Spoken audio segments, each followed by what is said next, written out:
তুমি কালকে রাতে প্রিয়াঙ্কার সাথে ডিস্কোতে গেছিলে? কই না তো, না। এটা কি প্রিয়াঙ্কার সাথে তুমি কিতকিত খেয়েছো? বাহ, খুব ভালো।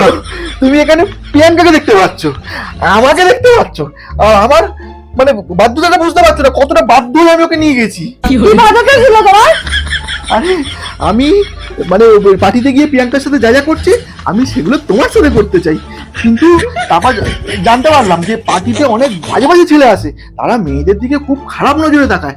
আর তোমার দিকে যদি কেউ খারাপ নজরে তাকায়, তুমি জানো আমার মাথায় রক্ত উঠে যাবে, আমি খুন করে ফেলবো তাকে। আর প্রিয়াঙ্কা ওর দিকে কেউ বাজে নজরে তাকালে আমার কি আসে যায়, ও ছুরি আমার ঘরের বউ।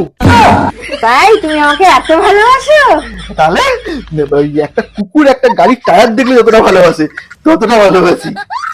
আর শোনো, কালকে রাতে আমার আবার প্রিয়াঙ্কার সাথে ডিস্কো যাওয়ার প্রোগ্রাম আছে। তোমাকে যদি কেউ এরকম উল্টোপাল্টা ভিডিও পাঠায় না, তুমি একদম বিশ্বাস করবে না, একদম বিশ্বাস করবে না। ঠিক আছে, হ্যাঁ।